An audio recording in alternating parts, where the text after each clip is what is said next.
Hello everyone, George Ramblin' Man here.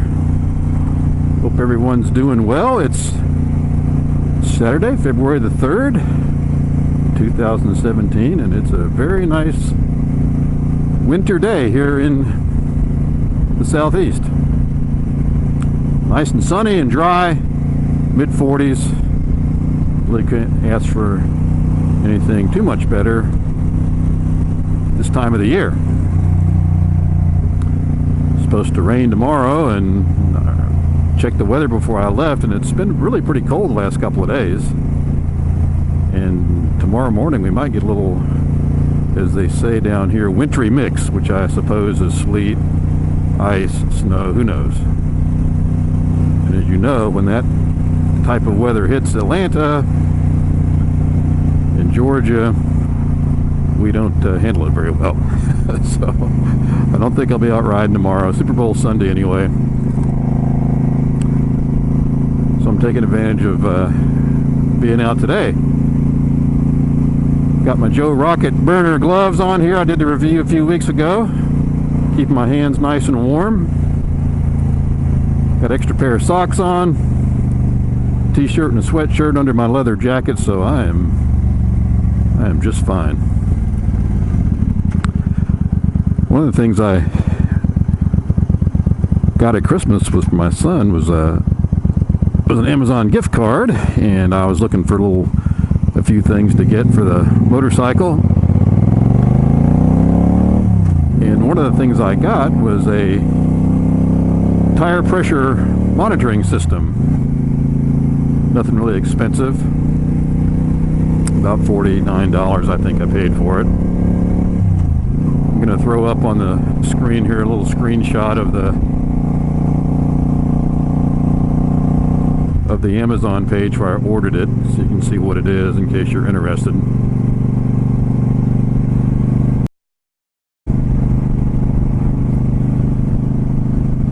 But as you can see, all it is really you just take the valve stems off the front and rear tires of your motorcycle, and you screw on these new valve stem caps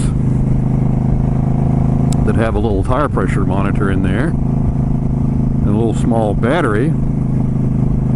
And for this particular system that I got, you download an app onto your iPhone, and it communicates by Bluetooth with your phone, and it reads out the pressure on your front and rear tires. So I always have a hard time remembering what the recommended tire pressures for my motorcycle are. I don't know about your motorcycle, but this particular one, right on the frame where the VIN number is located, there's a little notation that says recommended tire pressure: front tire 29 psi, rear tire 36 psi. And so as I've mentioned before in a lot of my vlogs, I just go with what the manufacturer says. I know people have all kinds of ideas what kind of tire pressure you should run, but those are the cold tire pressures that Suzuki recommends for this motorcycle. So I inflated the tires to exactly that tire pressure according to the little electronic gauge that I've got. Put these little tire sensor valve stem caps on, and they were right on. It seemed to be reading exactly what what my tire gauge said. You know, depending on what kind of tire gauge you use, you know, the actual tire pressure could be who knows what, but you know, I've got a little electronic one that I use I think is fairly accurate. You just have to pick one and kind of go with it. But anyway, I'm going to show you what the app on the phone looks like. Here it just kind of shows a diagram of the motorcycle and reads out your front and rear tire pressure.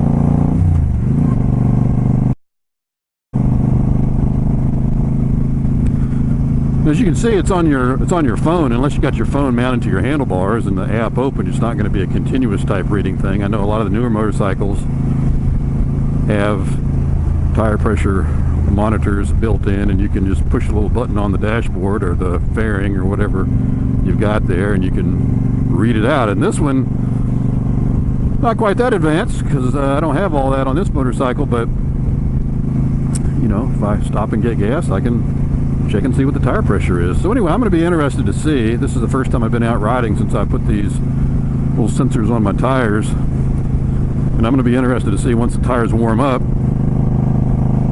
you know, what it reads.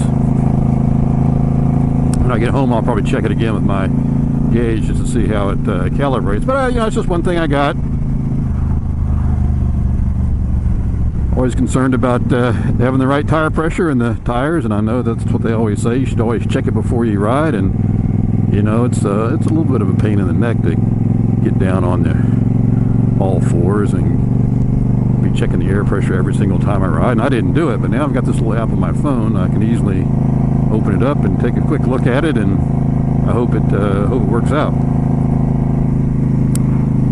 Anyway, I thought I'd also give you, or just throw out a few of my comments on some things lately that have been vlogging topics of other guys out there on YouTube, and some things in the news.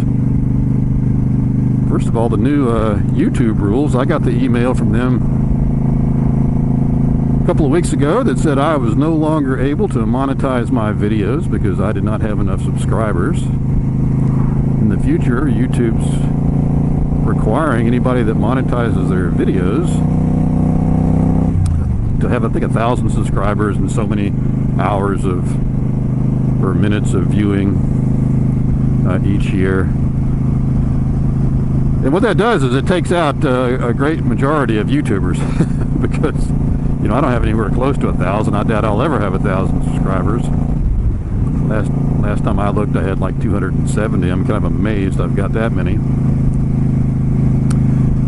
And I'm not really looking to make any money on YouTube anyway. When I first started and I saw that you could put some ads on the beginning of your videos and make a little money, I thought, oh, this might be kind of cool. And I did it for the first couple of videos that I did. And then I just kind of quit doing it. It's a little bit annoying to me sometimes that I always have to skip through those ads to get to the video you want to watch. And I don't put up enough videos, don't have enough subscribers. I'm not looking to make any money. This is a hobby for me.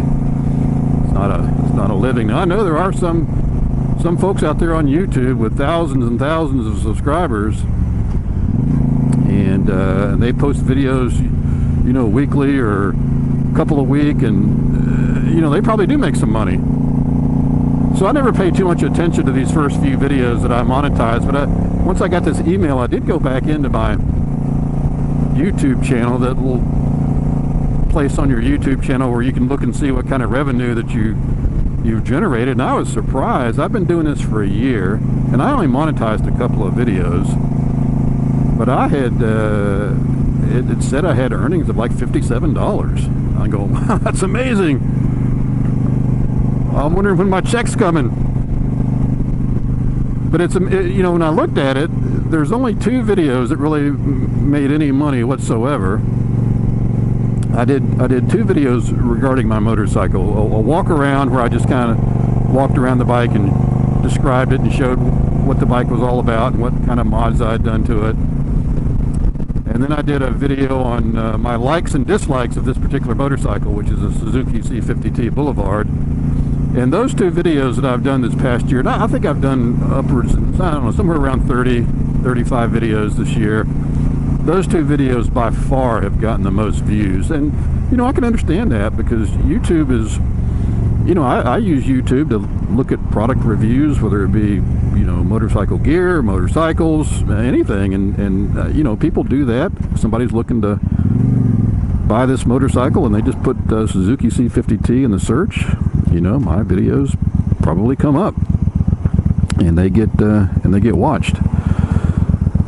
So anyway, I don't, you know, the whole YouTube thing and the monetization really doesn't bother me. And you know, a lot of people are complaining about it, and all I can say is, you know, YouTube doesn't have a lot of competition out there, and they can pretty much do what they want. So you know, it's kind of take it or leave it. The other things in the news I thought I'd just comment on a little bit is the recent news that Harley-Davidson is closing their plant in Kansas City. I think that particular plant, they made all the Dynas and Softails. Of course, the Dynas aren't around anymore. Anyway, they're transferring all the operations from their Kansas City plant to their plant in York, Pennsylvania, where they make all the big touring bikes. And just as a quick aside, I took a tour of that plant a few years ago, and if you ever get into that area, York, Pennsylvania, you know, take the time to take a tour. It's a really interesting tour. And you can actually walk down the assembly line and see them putting the motorcycles together, and it's a very educational, and for a motorcycle enthusiast, it's a great tour. But anyway, 800 people are losing their jobs in Kansas City, and that's a terrible thing.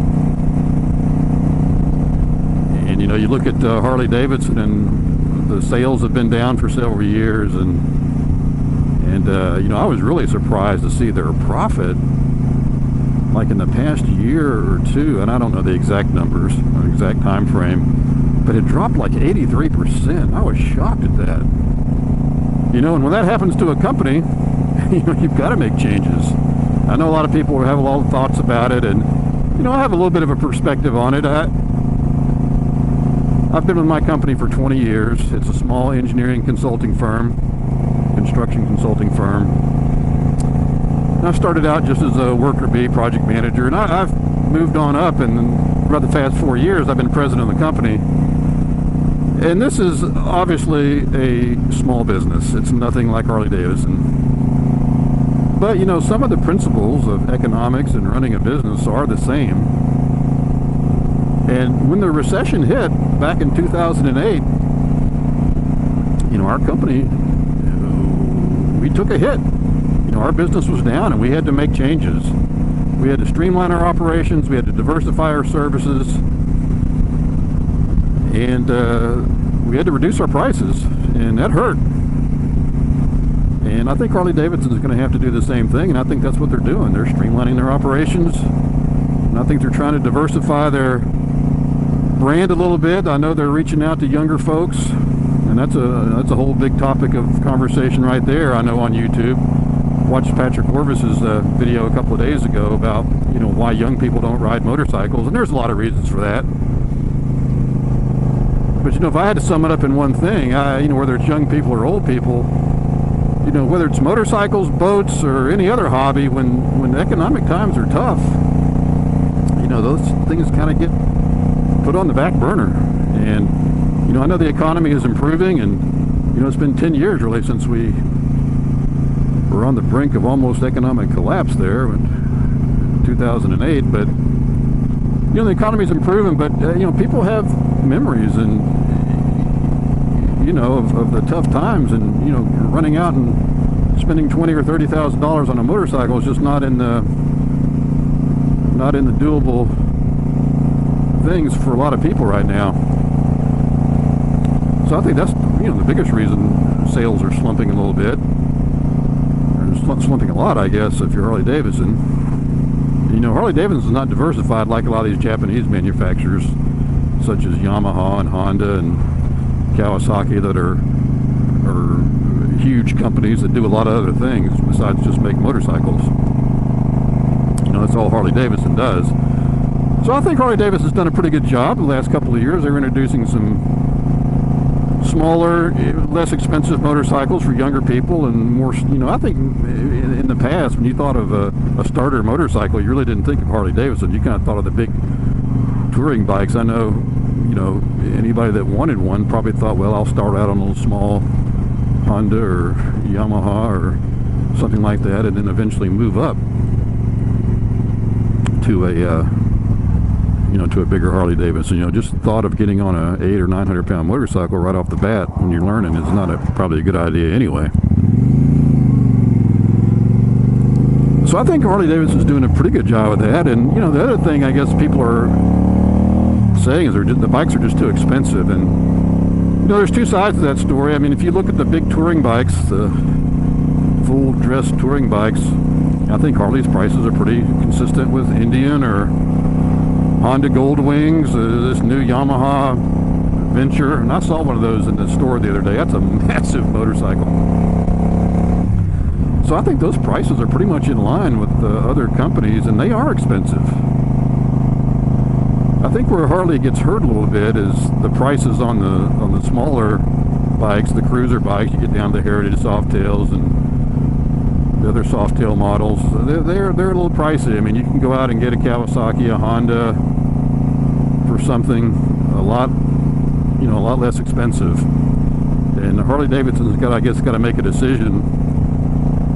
Do they want to try to change their manufacturing process or how they make the bikes to get down to that price point or not? But the company's been around a long time. I'm sure they'll figure it out.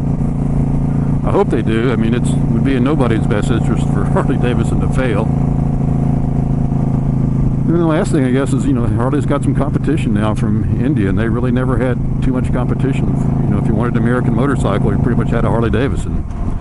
Victory was around for a while. They really didn't, I don't think, pose much of a competitive problem for Harley-Davidson, but I think Indian motorcycles probably are more of a competitor. I see a lot of Indians out there, and they make a nice motorcycle.